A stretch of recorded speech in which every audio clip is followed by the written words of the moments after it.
Welcome to open জানালা। ভয়ঙ্কর জলদস্যুদের অজানা তথ্যগুলো আপনাদের সামনে একটি ইউনিভার্সাল ভিডিও নিয়ে আবার আসলাম।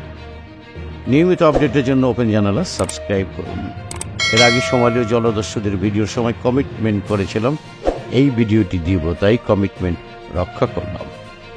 আমরা কম বেশি জানি সোমালীয় জলদস্যুদের কথা, বাট সোমালিয়া ছাড়াও বিশ্বের আরও 9টি জায়গায় আছে এই ভয়ঙ্কর জলদস্যুতা।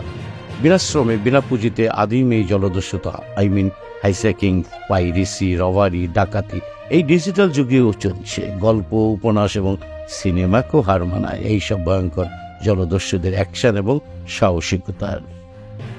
গত কয়েক বছরে নতুন করে যেন সমুদ্রপথের দস্যুতা বেড়ে গেছে।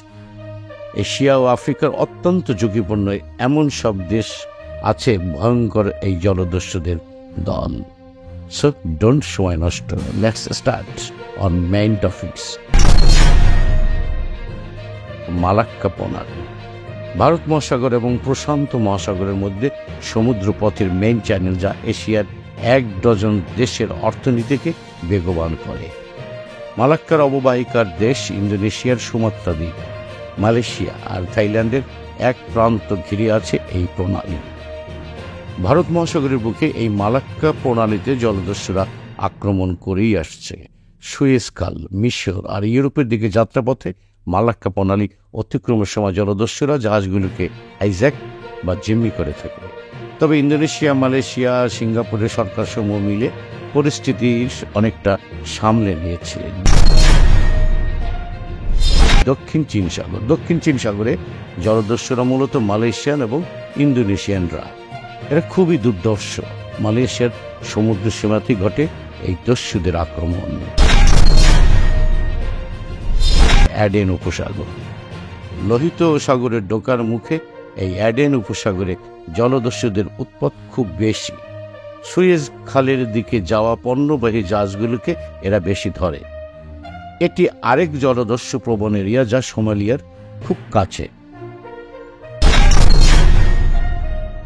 গিনি উপসাগর, উত্তর পশ্চিম আফ্রিকার দক্ষিণ অ্যাঙ্গোলা সংলগ্ন জায়গায় এই গিনি উপসাগর জলদস্যুতার জন্য খুবই কুখ্যাত। এই সমুদ্রপথে ইউরোপীয় দেশগুলোতে এবং সাউথ অ্যান্ড নর্থ আমেরিকার জন্য তেলের জাহাজগুলো বেশি চলাচল করে, যার প্রতি লক্ষ্য থাকে এই জলদস্যুদের। এখানে প্রচুর আক্রমণ হয়, যেগুলোর কোনো আদৌ রেকর্ড নেই। বেনিন, আফ্রিকার এই দেশে বেনিনে অনেক জলদস্যুতা আছে। এই এলাকা বিশ্বের সবচেয়ে ঝুঁকিপূর্ণ জলপথগুলোর অন্যতম একটি বলে অভিহিত।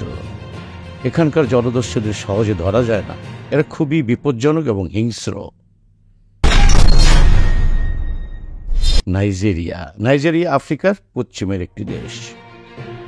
এখানে জলদস্যুরা খুবই সক্রিয়। সমুদ্রপথে চলাচলের সময় বিপজ্জনক এলাকা বলে চিহ্নিত করা আছে।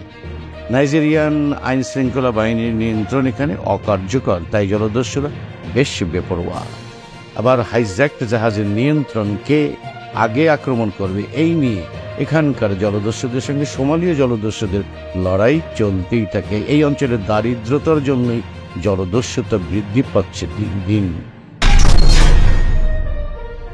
ইন্দোনেশিয়া, আমাদের কাছের এই দেশটির জলদস্যু প্রবণ, খুবই অ্যালার্মিং।